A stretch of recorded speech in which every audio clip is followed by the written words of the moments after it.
The intersection of endurance sport, health, fitness, and life. Challenging conventional ideas and empowering people with the science of self-propelled motion. This is the Endurance Experience Podcast, hosted by Tony Rich. Hello, and it's time for the best of the Endurance Experience Podcast, Volume 4. So, for those of you that are unfamiliar, I take a look back at the recently completed season, and I pick out 5 of the podcasts, the ones that have been downloaded the most and discussed the most and talked about the most, and I do a little retrospective on those 5 podcasts. I'll choose a clip and then review that clip and do a little quick retrospective with some updated commentary on the subject matter. I like this better than doing the typical year in review. A lot of people are doing, a lot of podcasters will do the year in review in January. But I'd rather do a best of episode and just sort of recap some of the great podcasts we have. It also gives new listeners a sort of sampling of what this podcast is all about and what we talk about and what people like.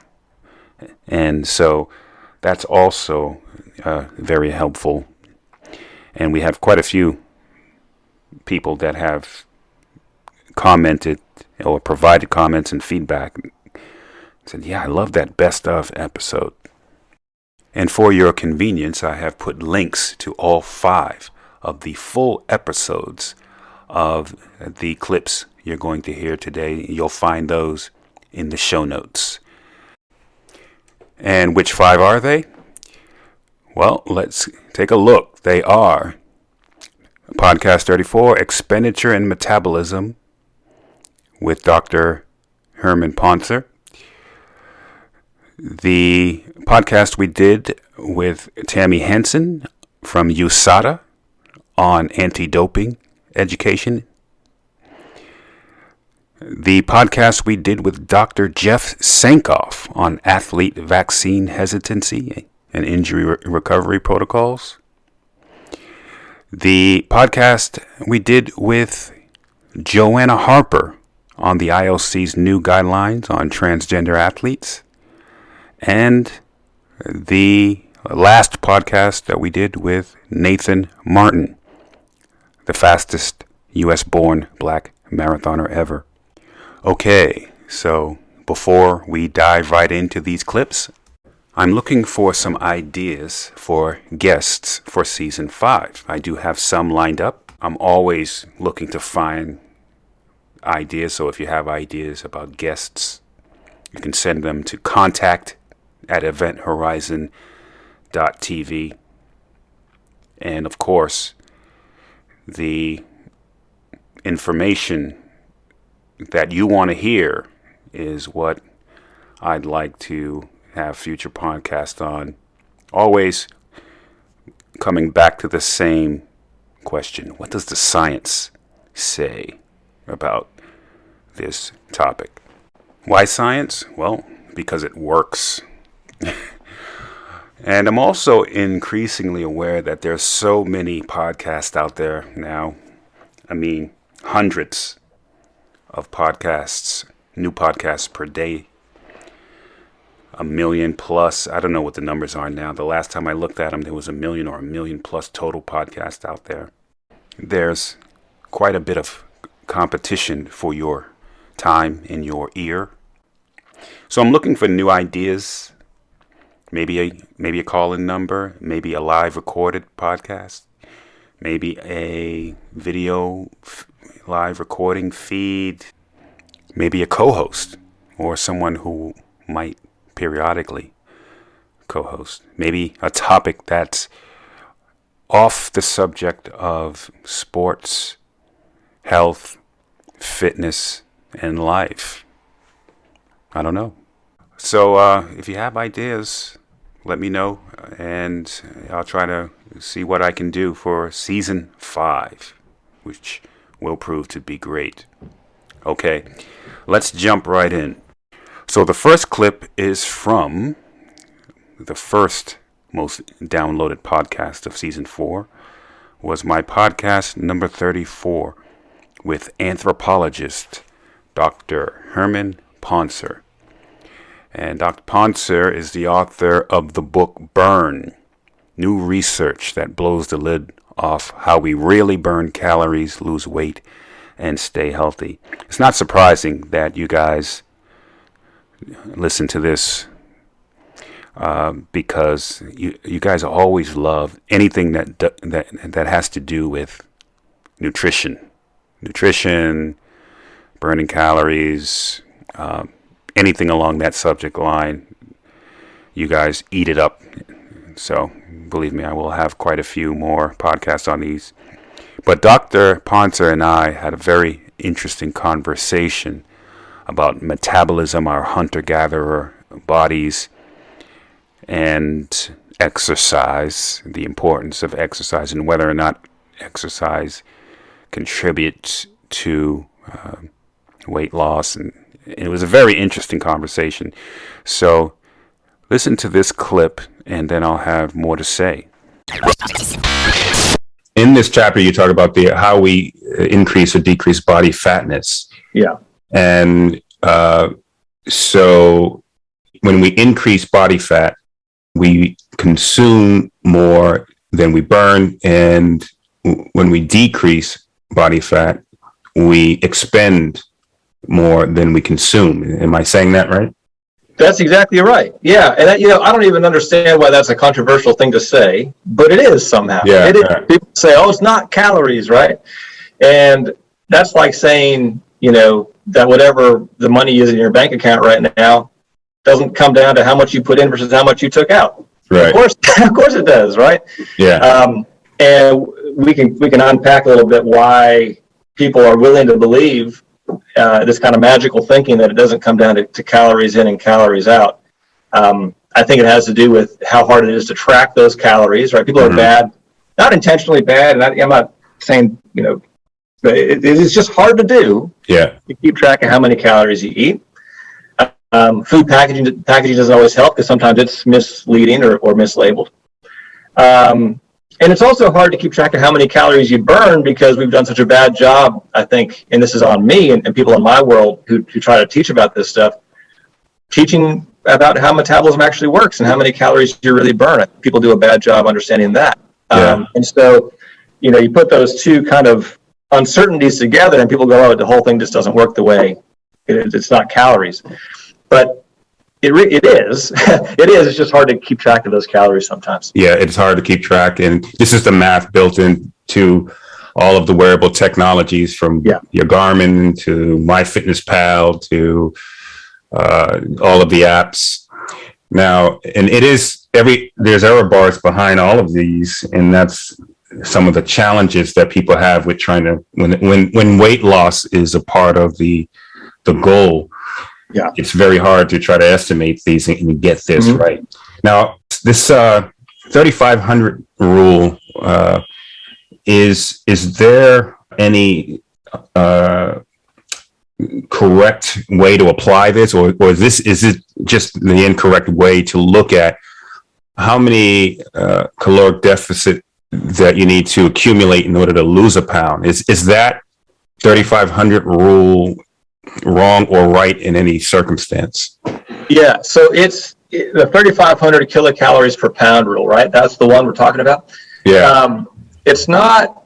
It is correct in a very limited sense. Mm-hmm. It's correct in the limited sense that the energy equivalent, the energy contained in a pound of you, right, is about 3,500 kilocalories. So if you want to burn that pound of you off, you need to burn 3,500 kilocalories without taking it back in, right? Obviously, right. So now here's where you get into trouble. One thing is this: let's say that you decide to cut 500 kilocalories a day out of your diet, right? That means you should lose a pound a week. Well, first of all, if that's too big of a crash for you, right, then your body's going to respond by reducing its metabolic rate. Mm-hmm. And all of a sudden, you think you have a 500 kilocalorie deficit, but you don't, because your body's trying to match that new diet that you're eating. Yep. So your deficit isn't anywhere near 500 kilocalories. You think it is. It feels like it is. On paper, it is. It's not. Yeah. Secondly, let's say that you do take it low and slow, and you're able to lose some weight. Well, that's great. But now, because you're a smaller person, right, you've been effective in losing that weight. Now, 3,500. Now, that deficit also isn't a deficit anymore, right? Because you're smaller. So you burn fewer calories. So you don't. So now you don't even need that 500 kilocalories that you're cutting out. So you still feel like you're cutting it out of your diet. It still feels hard to do it. You still feel like you're making the sacrifice, but actually that's where your body's supposed to be now. Yeah. Right. Yeah. You're not going to keep on losing weight. On the other side, let's say you add 500 kilocalories of exercise to your life every day. You're going to run 5 miles a day. Okay. At first that's going to work for you. But what's going to happen is, as your body adjusts that exercise level, that 500 kilocalories that you think you're adding is actually going to get trimmed down, because your body's going to take energy out of other stuff. So your total calories a day is going to change. And then we can talk about the psychology of how hard that 3,500 kilocalories feel as you go further and further down your weight loss goal, if you're not with a diet that makes you feel good. So there's the psychology of it too. But so for all those reasons, 3,500 kilocalories a pound, your mileage may vary, and probably will, and going to be a lot harder to keep on top of that. Yeah. Yes, Dr. Herman Poncer, anthropologist and Harvard-educated PhD. Now, it's interesting that we need someone of his qualifications to actually confirm that you need to achieve a caloric deficit to lose body fat. That is the only way we know of scientifically for you to lose body fat. And then conversely, any pound of body fat on your body is there because at some point in time you consumed more than you burned. That is a scientific fact. That's not to say that we can't have a very robust conversation about facts and circumstances that exert influence on the energy balance equation, like the social determinants of health, psychology, environment, sleep, stress, genetics. Sure, absolutely. But all of those are second order effects, third order effects that exert influence on the energy balance equation. The energy balance equation is a scientific fact.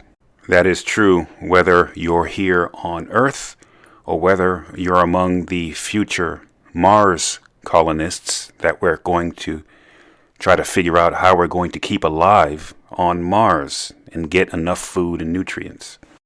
So that was an interesting exchange, and oftentimes when I ask a question of a guest, I know the answer, right? I have 3 nutrition certifications. I'm a certified nutritionist, so I knew the answer to many of the questions, but oftentimes I want you to hear the answer to the question from the perspective of a guest, like, a Harvard PhD who studies energy and metabolism in humans.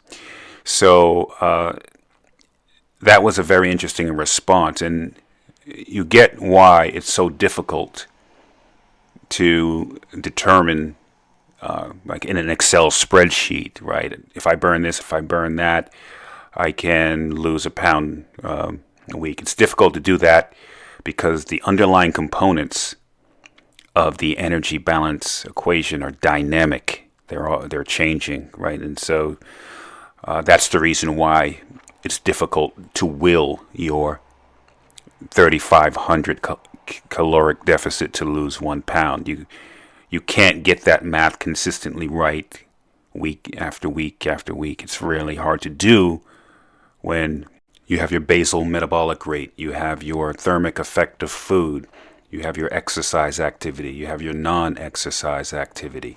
Trying to derive actual consumption by looking at the back of a package, that's difficult to do too. And what we know from science is that people notoriously underestimate how many calories they're consuming. That's actually very hard to derive in practice.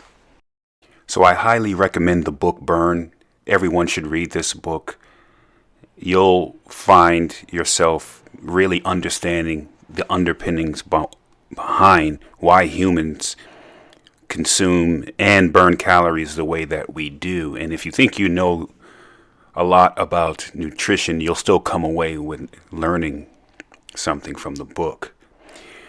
And the people that especially need to read this book are the people out on social media that I see that make me facepalm every day at least. The people who claim, oh, all you got to do to lose weight is do the ketogenic Atkins Mediterranean intermittent fasting strategy that I put together. Which, what we know is all that stuff, insofar as they may work. They could work, but they're going to work because you're achieving a caloric deficit, and that's it. They don't work the way many of them claim to work.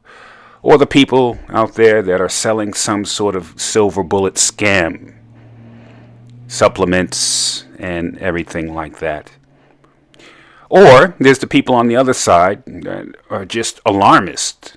Oh, don't do caloric deficits because that's going to radically change your metabolism. Barring some very radical and extreme starvation approach. No, it's not. Okay. So, read the book Burn. You'll get something out of it. I'll just end this little section with this passage from Dr. Poncer's book. He talks about our evolution as a species and some of the things that have made us skeptical of people. We evolved as hunter-gatherers in small roving bands, and we shared among our bands of people, which made us very skeptical of anyone outside our group. And so he talks about that at the end of this chapter, and I thought it was fitting given the very polarized time that we're in now. So this is the end of his chapter 4 in a section called The Downside, and it reads as follows. So many of the atrocities that scar our history and shake our faith in humanity today, genocides, slavery, human trafficking, are born from our evolved ability to view outsiders as less than human. In the past, this horrific behavior was often sanctioned, even required, by religion or the state. Biology and evolutionary science were co-opted in this effort in the 1800s and 1900s with appalling and wrong-headed, quote-unquote, science used to justify racist policies and behavior.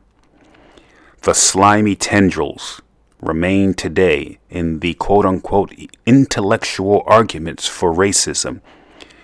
In fact, there is no evidence whatsoever that the minute genetic differences among ethnic groups today affect behavior, intelligence, or anything else that we value in our fellow humans. It's chilling to see these themes rising again in our increasingly tribal politics in countries that are supposed to be civilized enough to know better, dehumanizing people we disagree with and anyone seen as an quote-unquote other. The crucial argument of our time is who is part of our group? Who counts as one of us and who doesn't? Of course, the only morally acceptable answer to that question is everyone. Everyone counts. We are all people. We are all part of the same human tribe. To win this argument, which we must, we will need to overcome our suspicion of outsiders, the evolutionary price we pay for our incredible willingness to share. Now, those are powerful words for all of you hunter-gatherers listening to this podcast. Okay, let's move on to the next clip from podcast number 36. I spoke with Tammy Hanson, who is the Elite Education Manager for USADA, the U.S. Anti-Doping Agency, a signatory of the World Anti-Doping Agency Code.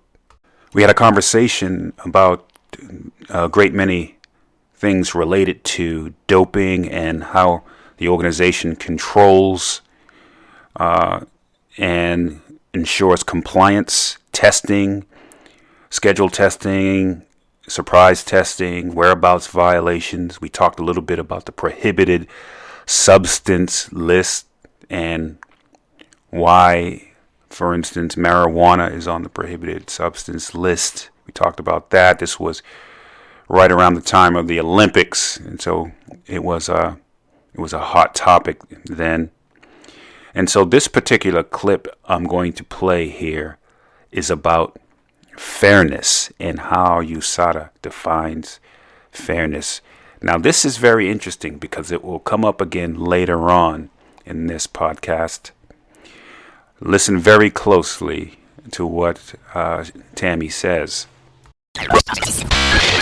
Yeah, our core values are respect, service, integrity, teamwork, and responsibility and courage.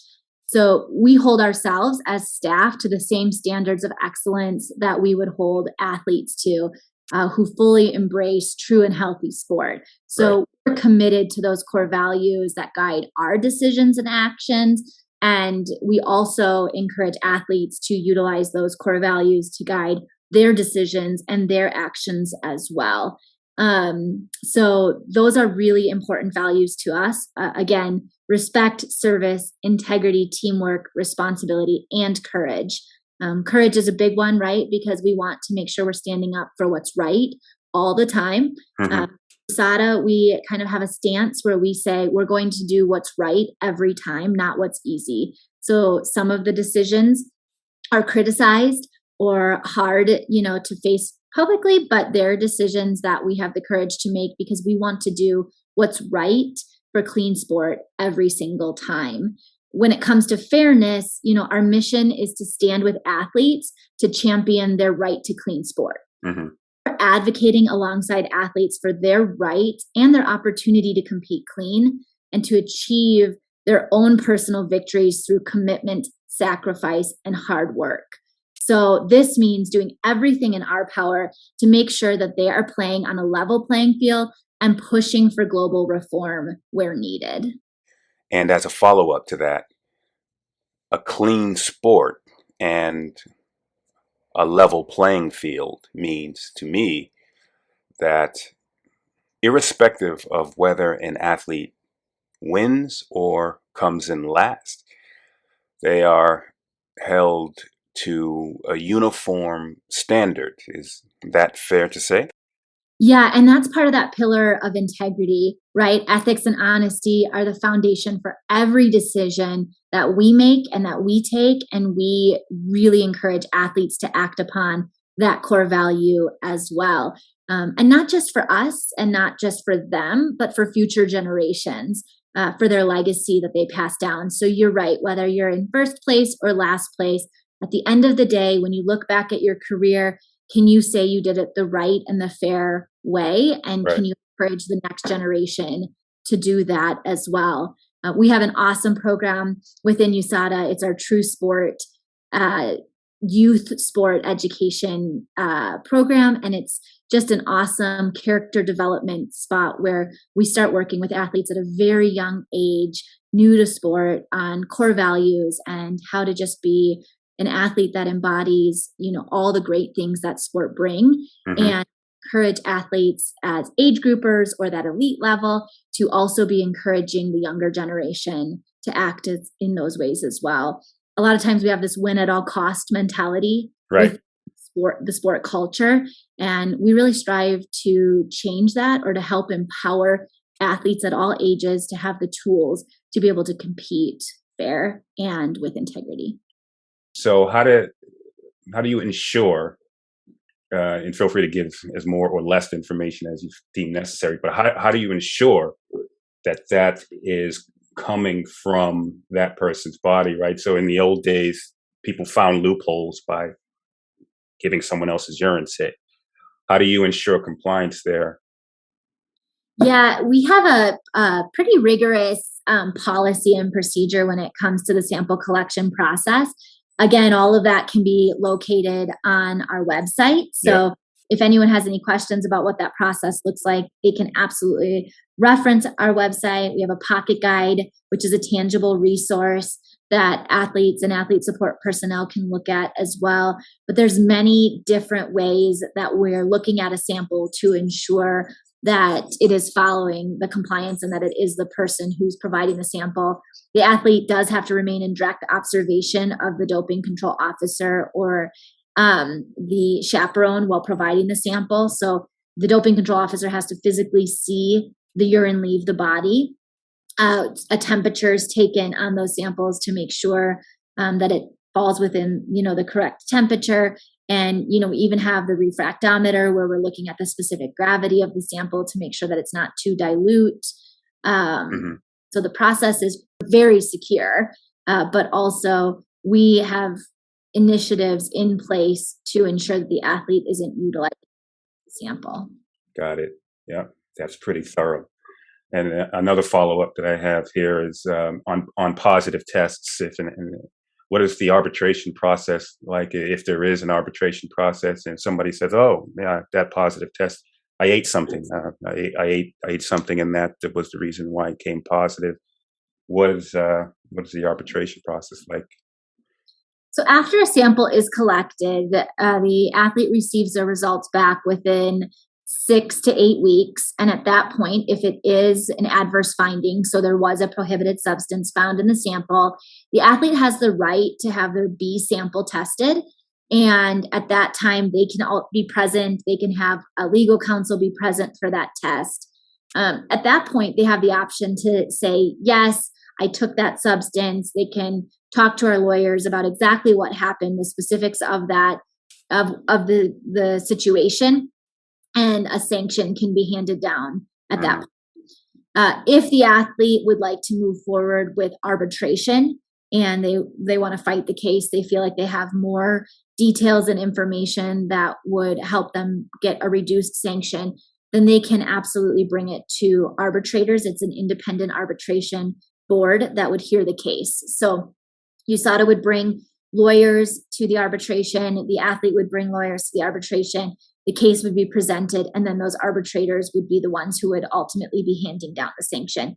It's something that a lot of people actually aren't aware of. So when someone receives a sanction, they might have opinions about why USADA gave the sanction that they gave, but sometimes it's not USADA who's actually giving the length of the sanction, but rather it would be the arbitrators who are giving that decision, and they're an independent group of people who are making that decision. So having a good understanding of that process is important for those who maybe raise a red flag or think something was weird about that timeline. Doing a little bit more research can oftentimes explain why the case was handled the way that it was.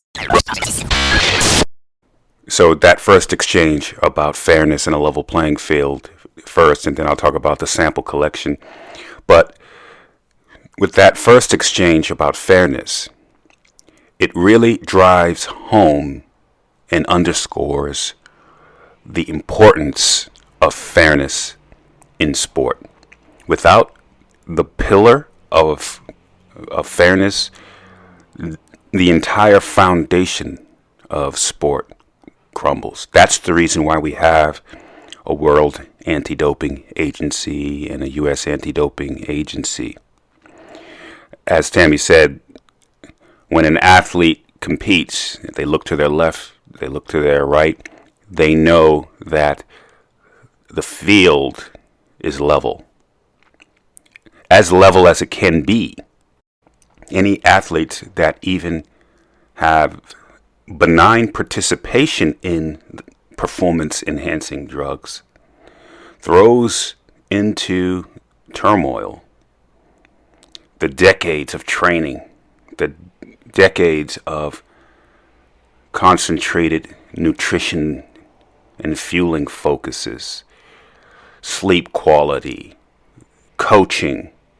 Everything is put into jeopardy when there are athletes on the starting line that use performance-enhancing drugs. And that's why it absolutely, positively has to be stamped out so that athletes can go into training and go into competition with the confidence that they are participating fairly. And the interesting fact about this, as you heard, it doesn't matter if an athlete, quote unquote, wins, right? So if you take performance enhancing drugs and then for whatever reason you don't win, you come in even middle of the pack, or you could come in dead last, it doesn't matter. You stepped onto the athletic field with the version of yourself that's different than the version of yourself without the performance enhancing drug. And that is not acceptable, right? So a clean sport means when you look to your left, you look to your right, you have the confidence that everyone is showing up on that athletic field with the version of themselves that is only representative of their training and physiology. Now on to the sample collection process. I wanted people to hear that exchange because it's very eye-opening, right? It demonstrates that when you decide that you're going to become an athlete, whether it's a college athlete or a professional athlete, it underscores the rights you sign away in order to make sure that we have a clean sport and a level playing field. So I can't think of anything more personal than someone showing up at your door for control, whether it be a scheduled control or a surprise control, and asking you to furnish your bodily fluids. And not only that, as you heard, the sample needs to be collected in sight of the doping control officer. You heard her say the doping control officer needs to, quote unquote, see the urine leave the body. Think about that. Your primary care physician doesn't even do that. Okay, your significant other doesn't even see that. Unless you have a very interesting relationship. Okay, think about that. That's how important level playing field is in sport, and how we have to take whatever precautions necessary in order to make sure performance enhancing drugs don't make their way into sport. We have to have these assurances, otherwise the entire foundation of sport will unravel. And we nearly saw the complete unraveling of cycling when we were going through the Lance Armstrong issues back when it was revealed that not only Lance Armstrong, but many of the top of the field were doping. There was a question whether or not cycling would ever recover, right? So the drive of the athlete to compete, as Tammy talked about, will always be there, right? And there's an arms race among athletes. And so as long as that arms race exists, as long as there's world records and prize money and sponsorships, big accolades out there, there's always going to be an arms race of athletes that will be consumed by that drive to win, in which case the controls have to continue to keep up and get better, and the prohibited substance list needs to continue to evolve. There will be athletes that will do whatever is necessary to ensure that they have a leg up versus the competition. That will always be there, right? As long as there are accolades to be achieved, there will be athletes that will do whatever is necessary in order to get ahead in the arms race of competition. And so the other parts of that conversation, if you listen to the full episode, we have a conversation about the prohibited substances list, which is put out by World Anti-Doping Agency, and we talk about marijuana and why marijuana is on the prohibited substance list. I mean, you can listen to the episode, but it shouldn't be surprising to anyone that marijuana is on the prohibited substance list. Yes, marijuana is legal. Everyone is in support of marijuana these days. But when the Sha'Carri Richardson issue or controversy happened during the Olympics, people were outraged, saying, how could marijuana be a performance-enhancing drug? But that's only one part of the World Anti-Doping Agency's prohibited substance list inclusion criterion. So there are 3 criterion. Number 1, the substance needs to potentially enhance performance. Number 2, it represents an actual or potential health risk to the athlete. And number 3, it violates the spirit of the sport. So those are the 3 criterion. So even if you can't conceive how marijuana might be a performance-enhancing drug in, say, track and field or weightlifting, you could absolutely see why the 2nd and 3rd criterion would apply, right? So think about it. I mean, you have cyclists coming down from a mountain at 60 miles an hour, right? Or you have somebody throwing a javelin, right? Would you want impairment by THC, right? If you're an athlete next to these people, right? So think about that, right? And so it may not be a performance enhancing drug in something like a racing sport, swimming, but it could be a performance enhancing drug in, say, something like, archery, if it has some form of calming effect where it allows an archer to be more calm. I don't know. I mean, I'm not saying it does. I'm giving plausible examples of why it could be on a prohibited substance list and meet one of the 3 criterion. It makes sense. And from my understanding, that this is only in competition. It's not prohibited, obviously, outside of competition. But to me, this was axiomatic when the whole controversy came around with Sha'Carri Richardson. It was like, what's the big controversy about? I mean, but again, when you have people that don't really understand sport, or this is not their wheelhouse, then that lack of understanding manifests itself in the controversies that we've seen. So I would take a listen to the full podcast with Tammy Hanson. The link is in the show notes. It's a very interesting and eye-opening perspective on the world of anti-doping and fairness. And you'll see these concepts will come up again, all right, in my conversation with Joanna Harper. More on that later in this podcast.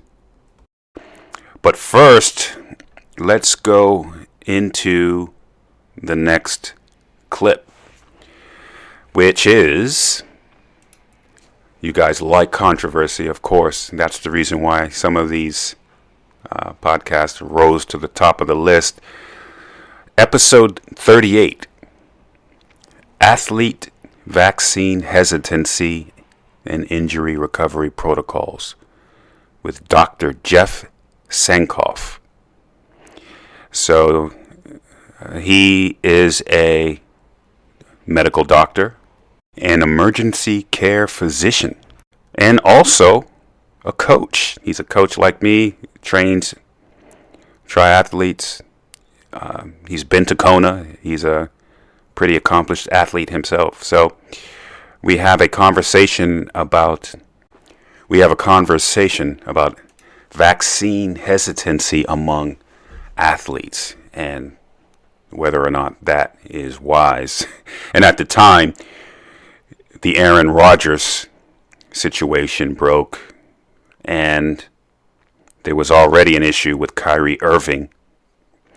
So we talk about that, and since that podcast, we have another issue with Novak Djokovic, and this became a worldwide controversy in tennis. And so I have a conversation with him about misinformation, and I get his opinion as a doctor to comment on these hesitancies and why we see them, what are the risks, and things like that. We talk about why vaccine hesitancy happens generally, and he gives his opinion on how to alleviate some of these hesitancies. And then we get into injury recovery protocols. We switch gears over to that topic, and we start talking about different injury recovery protocols and whether or not they have efficacy. So I invite you to listen to the full episode, link in the show notes. And so here is the clip from my conversation with Dr. Jeff Sankoff. There's no way for me to overstate the fact that this is, everybody knows, this is a world and life-changing pandemic. It is not over. People may be over the pandemic, but the pandemic is not over with us because the virus just doesn't care. It's on its own timeline. And the way out of this remains getting enough people vaccinated. Now, initially, we were hopeful that enough people would be 60 to 70%, but then the Delta variant came along, which proved to be significantly more infectious and able to evade the vaccines to a certain degree. And so now we're talking about herd immunity looking more like 90% vaccination, which is a number that is attainable in some places in the world, but in the United States is likely not going to be attainable. And so unfortunately, this pandemic's not going anywhere. Now, as an athlete, a young, healthy athlete, I would say, sure, the odds are probably in your favor that getting COVID is not going to cause you to be significantly ill, require hospitalization, or die. That doesn't mean the odds are 100% in your favor, because there are legion of stories of athletes who've been affected by COVID, who've ended up hospitalized and have died. And these are young people. And the people who we're seeing now in my emergency department who are coming in really sick are not the older people anymore. It's the young people. The average age of patients who are being in the ICU right now with COVID is on the order of 15 to 20 years younger than the average age we saw in the first waves of this pandemic. And we're seeing a lot more college age and 30s-year-olds who are coming in very, very sick from this disease. Yeah. So prevention remains our number one weapon. There's also the thought that, you get COVID and you might be fine, but how many people are you going to spread it to who aren't going to be fine? Correct. So there is that societal and, human perspective as well of protecting each other. And then finally, and this is not to be understated either, is the significance of long COVID.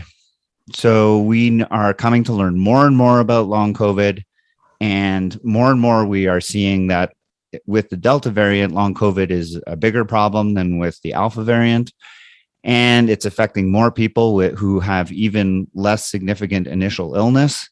And if you're an athlete, long COVID could effectively end your athletic career. You could be looking at years of chronic fatigue, difficulty breathing, problems sleeping, concentrating, etc. Right. And the list goes on. So the reasons to be vaccinated are extremely long. The hesitancy tends to be around uncertainty. And I understand that. But the problem is when there's uncertainty, it leaves gaps open for people to fill that uncertainty with misinformation. So, so when you say long COVID, just for the listeners to understand, that means long-term ramifications of having COVID. It's after the COVID infection is gone. So COVID generally lasts about 2 weeks, 3 weeks on the long side. But then once the infection is gone, people with long COVID are left with debilitating symptoms. And we don't understand why. We're still trying to understand why that is. So much about this disease is not known. Right. But as many as 60% of survivors of COVID, and this is in the more serious cases of COVID, but even in the mild cases of COVID, we're seeing 15, maybe 20% of patients will have long COVID. And that can be insomnia, depression, anxiety, significant respiratory problems, really debilitating stuff if you're an athlete. Yeah, and if you're an athlete, I don't know why you would ever want to roll the dice with that one. If you can't ever go to the gym again because of these issues, if you're an athlete, it just seems like you would never want to, never want to roll those dice. And a lot of the things I hear about reasons for hesitancy has to do with, I don't want to risk the side effects of the vaccine, and I don't want to deal with, the 1 or 2 days that I'm going to be ill after the vaccine. And my response to that is, we're up to about 6 billion doses of, that's with a B, billion doses of this vaccine being administered. And the number of side effects is infinitesimally small.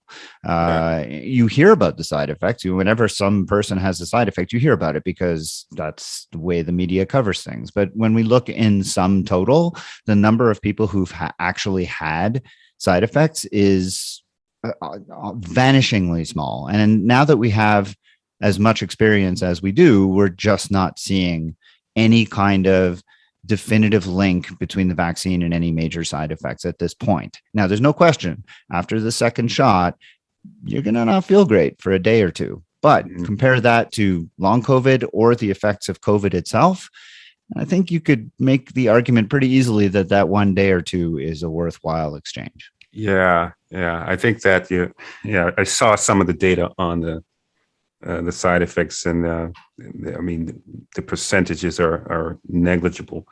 Now, what would you say to the athlete that says, "Oh, I have COVID," and let's say they genuinely had it? I got natural immunity, and so that means I don't need to take the vaccine. Is the "I have natural immunity" response a valid response? It's valid for about 3 months.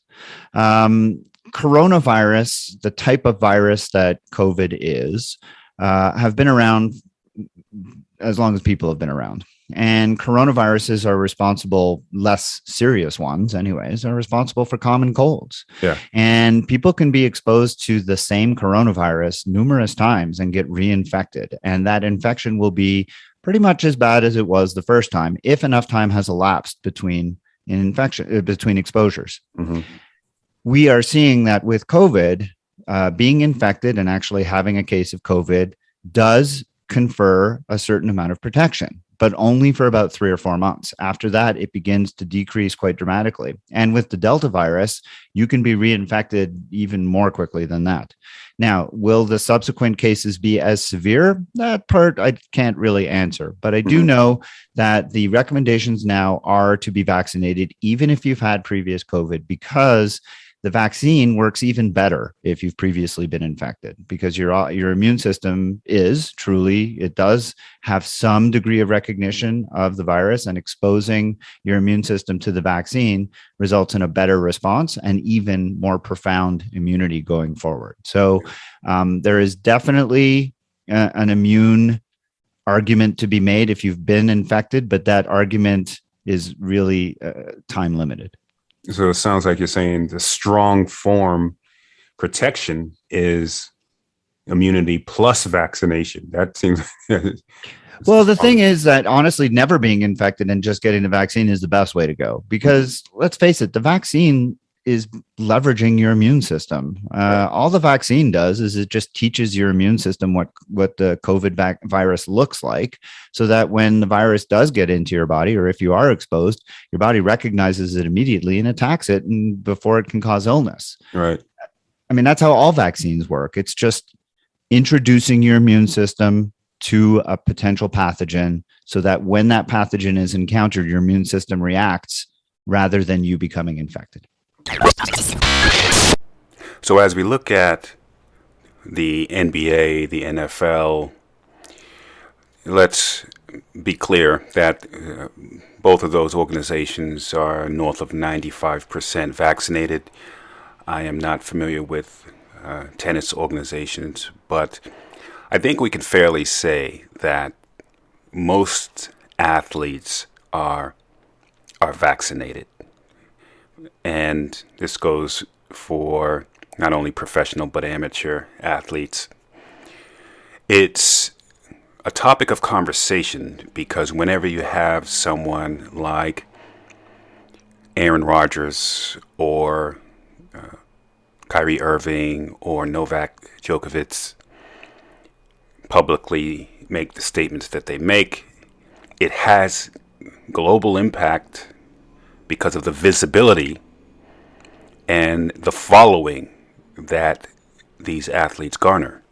So Dr. Sankoff, in his opening in our conversation, talked about, yes, you can have a healthy debate about disparities and where science has gone wrong in the past with certain ethnic groups.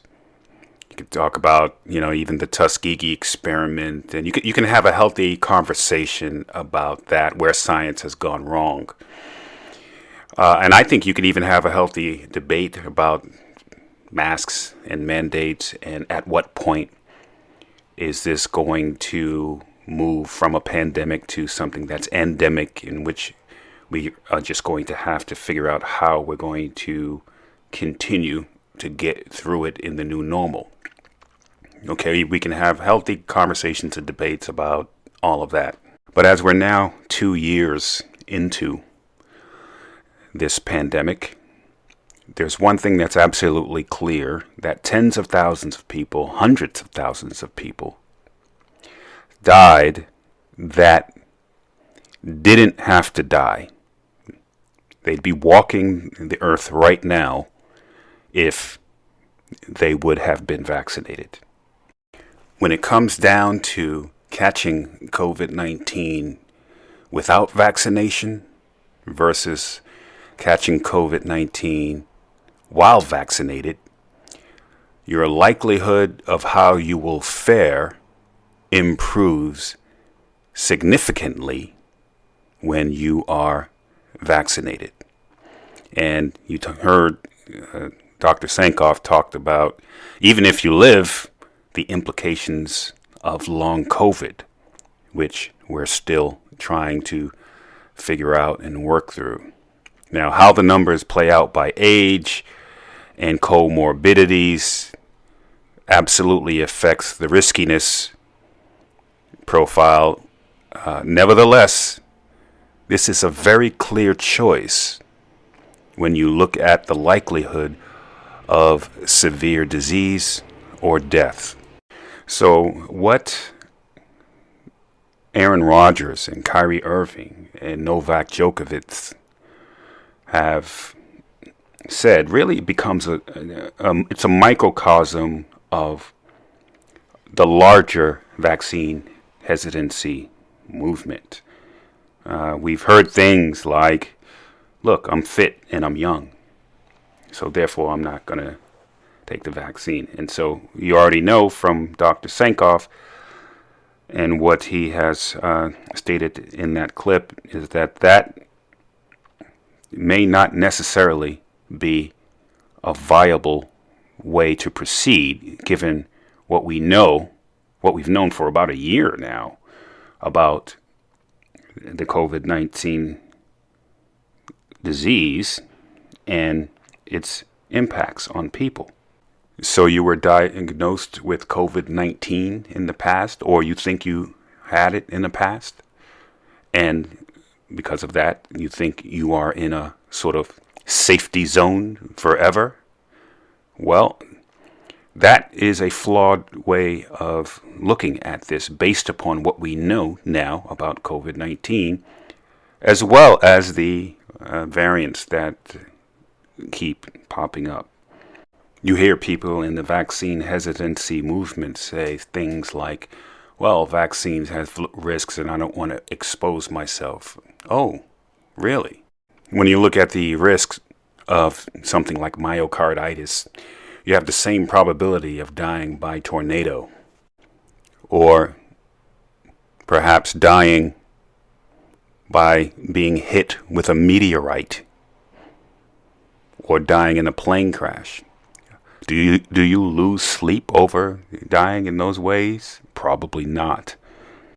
So there is a strain of this vaccine hesitancy that even runs through the sort of fitness / wellness community.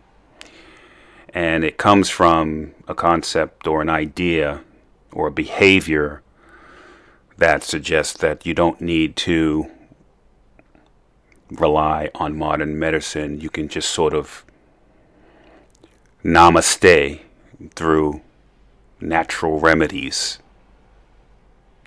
And this is what happened with Aaron Rodgers, I think. They asked him, did you get the vaccine? And he said, I'm immunized. And it turned out that he took something called homeopathy. And if you know anything about homeopathy, you know that it does not have any efficacy. In fact, it is the assertion that water has memory. There's no active ingredient in homeopathic remedies. And so this strain sort of runs through some wellness, fitness / athletic communities. And it's a sort of paradoxical dichotomy that exists where on the one hand, a fitness, wellness person will take anything into their body, including performance-enhancing drugs, if they think it will aid performance. But on the other side of the dichotomy, they won't take something like a vaccine or a modern medical treatment because it's believed to have detrimental effect. So this sort of split brain compartmentalization of the mind is occurring within the athletic wellness / fitness communities, and it's become a challenge, to say the least. Alternative medicine that's backed by empirical evidence has a name. It's called medicine. So with that being said, I highly recommend that you listen to the full episode with Dr. Sankoff. And he is also a podcaster too. I would recommend you follow the Try Doc podcast. So let's move on to the next clip. One of the biggest conversations in sports today is the discussion around male to female transgender athletes. The International Olympic Committee just released new guidelines, and when I say just, I mean within the last 60 or 90 days ago. And I wanted to bring on Joanna Harper to talk about those guidelines. You probably know of her well. She is a transgender athlete herself. I believe she transitioned in the mid-2000s herself, and she's the author of the book Sporting Gender. She is also a scientist, and also the only person who has a peer-reviewed paper on transgender athletes, and she has been an advisor to the International Olympic Committee. So I asked Joanna to describe the issue to people who may not be following, and also review the IOC's guidelines and the implications to sport governing bodies going forward. This was my podcast number 39, and it looks like it was probably the most downloaded podcast of season 4. So here is my clip with Joanna Harper, and then we'll talk about it. So what that 5.1, what would you say about that? So, they're saying presumed advantages. Well, it's not a presumption to say that trans women have advantages. Trans women, even after hormone therapy, will on average be taller, bigger, and stronger than cisgender or typical women. And that's not a presumption, it's a fact. And those are advantages in many sports. And so, to suggest that that there's, this idea of advantages is some sort of unsupported presumption is simply not true. Yeah. But as I said, it's certainly more complicated than just talking about advantage. The real question is, can we have meaningful competition? And as I have said before, I think that in most sports, after trans women have been on hormone therapy, the answer to that is yes. However, this section 5, says that there should be no presumption of advantage, and it's just simply not true to suggest that there's no advantage. There's, you have two different population groups. Of course, there's advantages. Right. Yeah, and I was very surprised at that, right? Because the IOC has generally been extremely scientific. I mean, the amount of doctors, PhDs, I mean, they have more doctors and PhDs than anybody. So I'm very surprised that 5.1 passed that consortium of scientists and doctors. Well, it didn't, in fact, didn't. Because they cut us all out. So they, as I said, they had brought in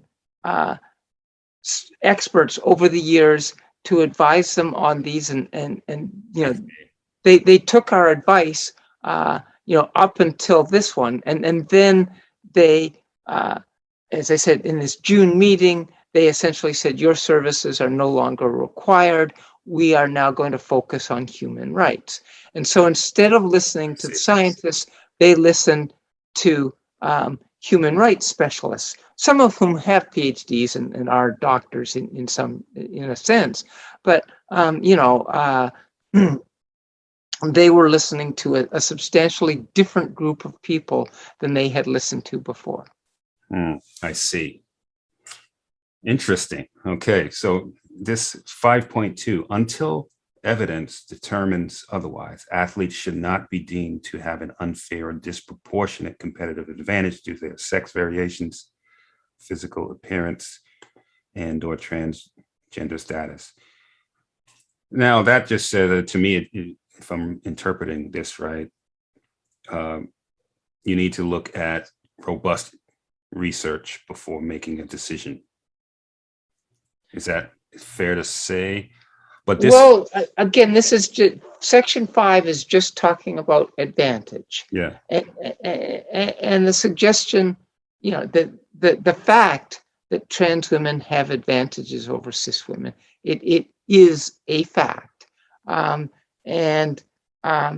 The idea that they're claiming it's a presumption that's not supported, it just doesn't hold water. Yeah, it doesn't hold. Yeah.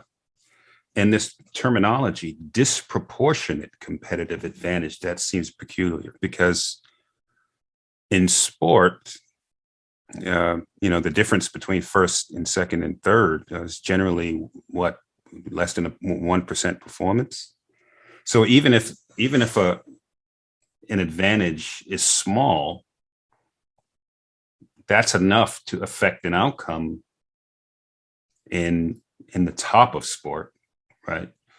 It is enough to affect an outcome, yes. But given that we only have two categories, then it's certainly true that the size of the advantage does matter. Yeah. But again, that's not what Section 5 is saying. That Section 5 is suggesting that this idea of competitive advantage is a presumption and not supported by fact, and that just isn't true.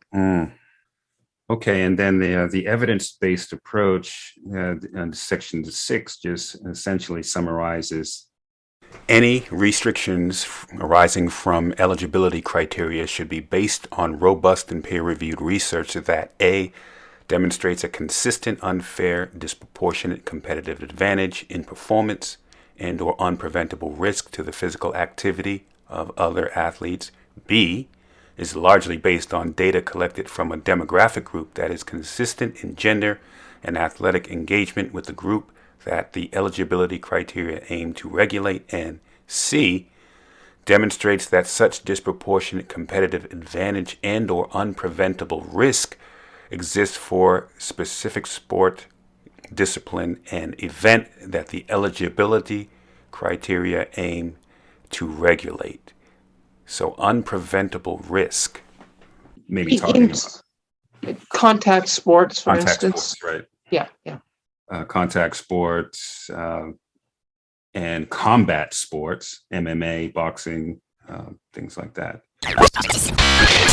You can listen to my full episode with Joanna Harper, link in the show notes. And again, I highly recommend her book, Sporting Gender: The History, Science, and Stories of Transgender and Intersex Athletes.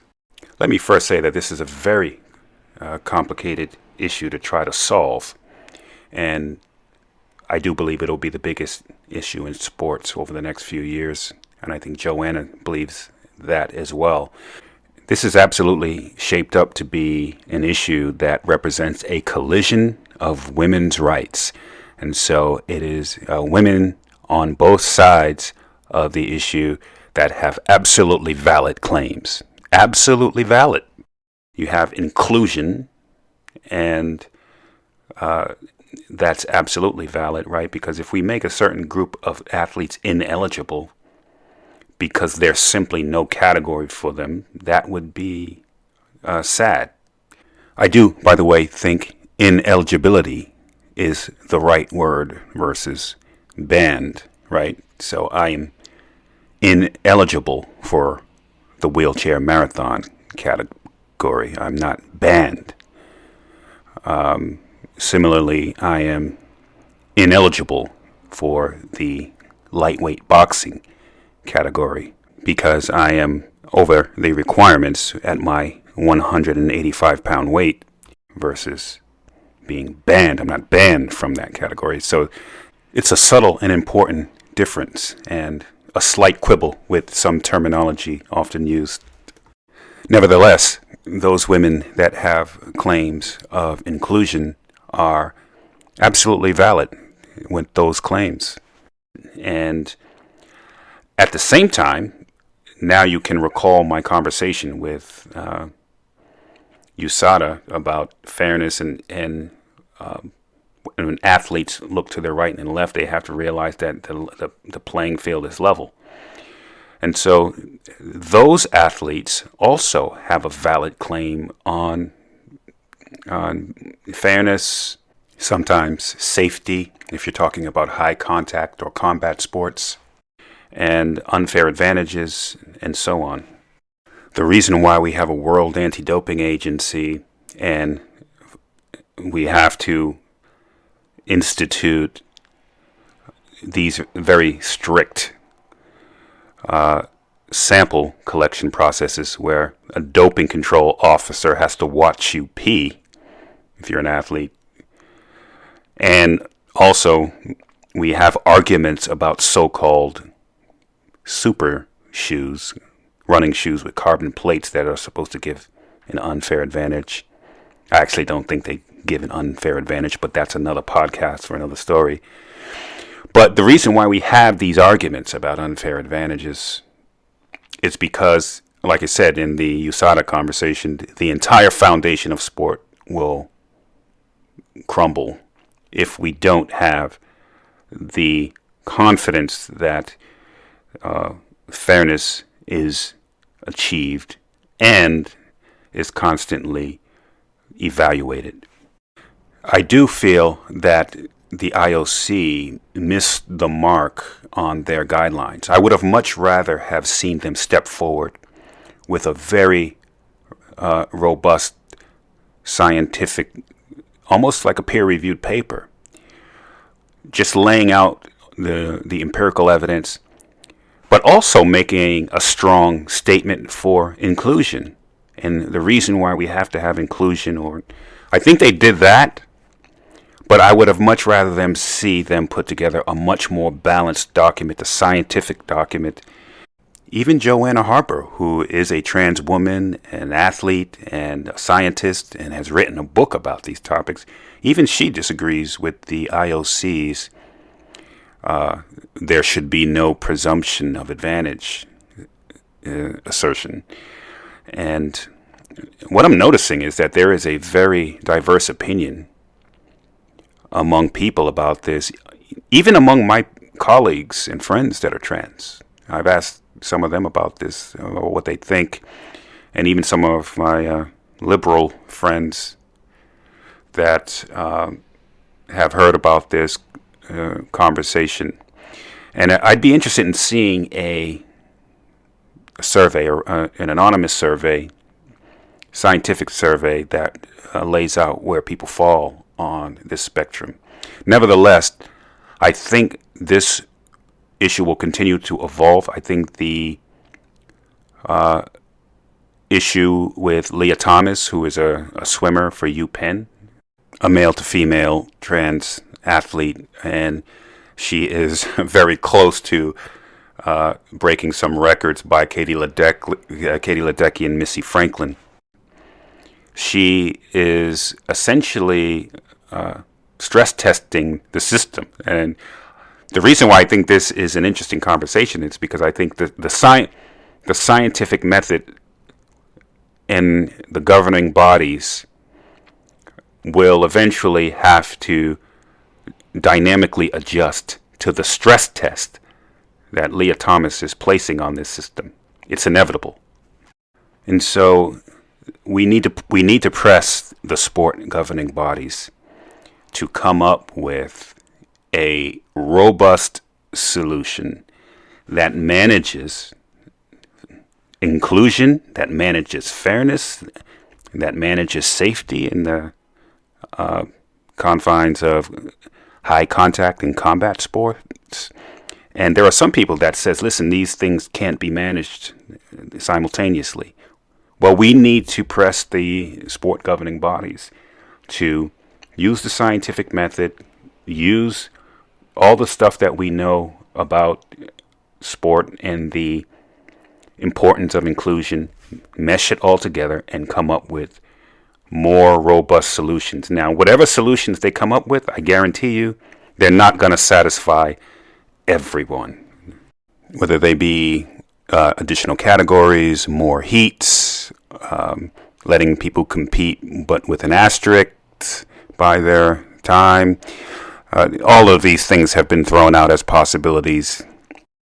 All one would need to do is take a look at how we have coped with inclusion and fairness in the world of athletes with disabilities, or what we call para-athletes or Paralympians. We call them Paralympians, by the way. It's because we have deemed them to be parallel to the Olympics.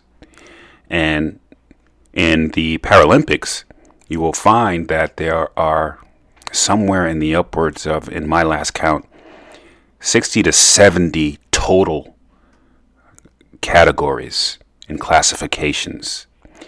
Because how do you determine, for instance, that someone with muscular dystrophy can compete in the same category as someone who, say, I don't know, has limb deficiency, right? These are very difficult questions of fairness. And so we've coped with this in athletes with disabilities competition by creating categories, right? Parties on all parts of this conversation essentially will never be completely satisfied. And that's why the approaches need to be living and breathing, like Joanna said, and we're going to have to figure it out. The scientific method is what I trust in, and I think we can eventually come up with something that will be the best possible way forward here. All right, on to the final clip. Number 5, most downloaded, is episode 40 with Nathan Martin. And I had this conversation with Nathan on Martin Luther King Day, and it was really just about his unbelievable accomplishments. He is the fastest U.S.-born black marathoner ever.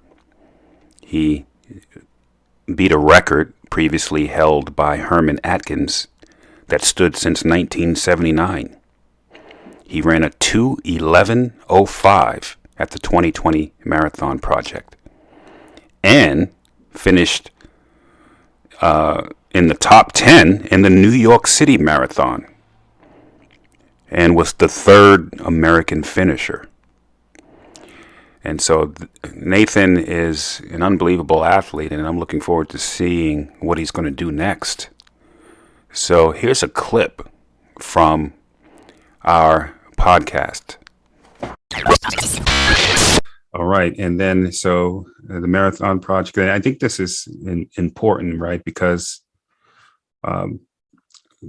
very infrequently do we see any, or many, I should say, many Americans, American males under 210. And you came very close to doing that, 2:11:05, and you beat this 41-year-old record by Herman Atkins, the fastest marathon run by a black American man. So talk me through the race and also the significance of that beating that record to you. Yeah, no problem. So yeah, just to kind of talk on the race a bit. So again, we went into it, and honestly, our biggest goal was just to hit a solid time so we could get into bigger, better races, because we had been struggling all that year, all last year, or all the previous year to get into any kind of races that would allow me to kind of show my fitness and show I was at, despite some of the early success I was having in 2019. So that was kind of our biggest focus and the biggest reason we were there. And so, again, learning things that we learned from the Olympic trials. It was like, hey, we need to run our own race. We need to be smart and just set ourselves up to have a great day. So we had been crushing workouts and doing really well, running even workouts that were as fast as like 2:09 pace. But we knew that regardless, we need to be smart and just see what that produced on the day. And so there were two different pace groups, I think like a 2:09 group and then like a 11:30 or something like that. So I said, hey, if I'm feeling good, I'm going to go with the 2:09 group. And so early on, it was my watch was kind of messing up a little bit. So it was saying like a different pace than kind of what the pacers were going. Mm-hmm. And my watch probably was off, honestly, but it was one of those things where I felt like their pace was a little bit quick. So it was like, I don't want to get caught up in a situation like the Olympic trials. So let's be smart, listen to the body and accept what it's going to give you on a day. And so I let them go pretty early on. So that kind of resulted in mainly me running by myself, which is not something I recommend. But again, if you're trying to have the best day you can have, you need to listen to your body and trust the training that got you there. And so that's kind of what I did. And I got to race with a few people throughout the race. But again, it was kind of mainly by myself.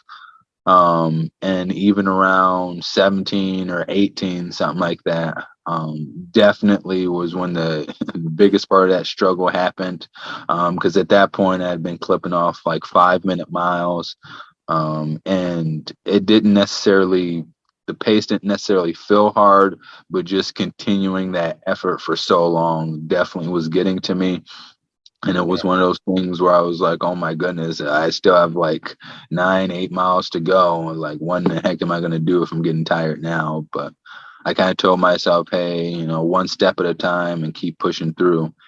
And and so that's what I did. So pretty much every mile, I just tried to make it across that mile somewhere around 5 flat, and was able to keep doing it until eventually I started seeing some more people who were dropping back, and that kind of became my new focus. Is like, hey, how many people can I catch? And I think halfway halfway I was probably at in like 20th or something like that. But I think I don't know exactly at what point I started getting close to the top 10, but I just knew that, hey, if I can keep catching people, it means I'm not slowing down. And again, that was kind of my only focus the last 3 or 4, and just pushed it hard and ended up finishing great and finished 9th overall with the 2:11:05. So definitely a great day.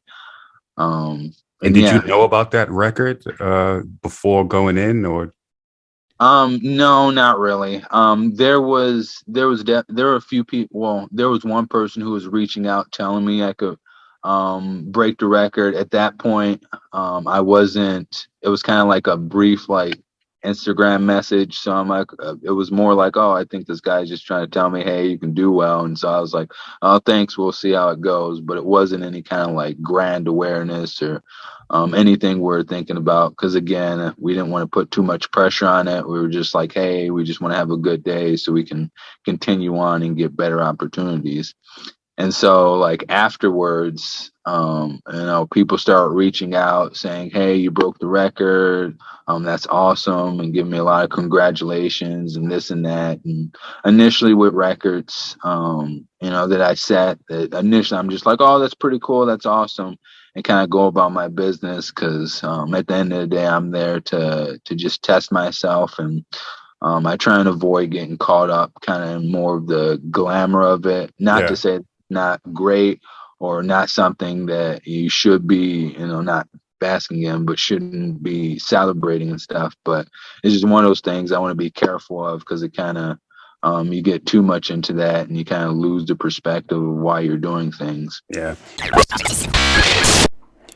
I recommend you listen to the full podcast with Nathan Martin, and you will see how extraordinary his feats and accomplishments are.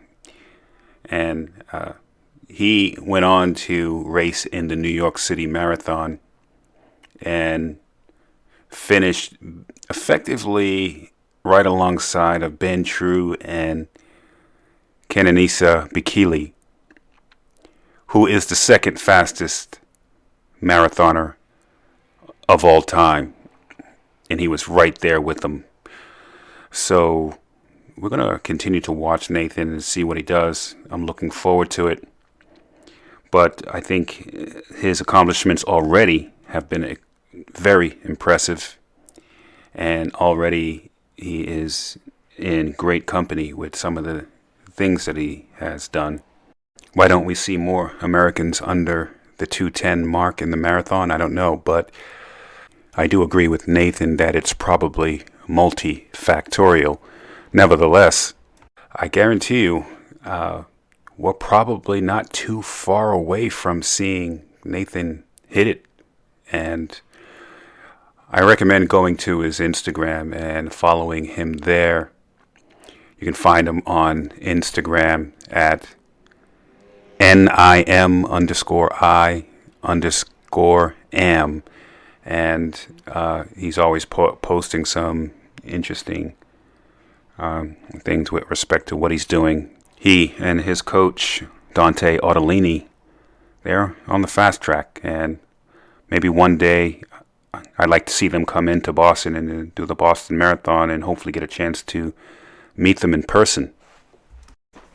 All right, looks like it's time to wrap this up. Another volume of the best of the endurance experiences in the book. I will take a little break and get ready for season 5. So stay tuned for season 5.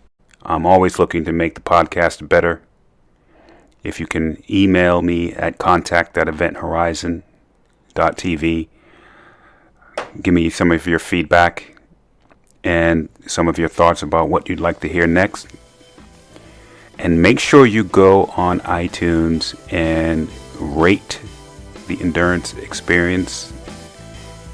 Every rating that helps us in the Apple algorithm. And obviously that is going to be important for getting more listeners.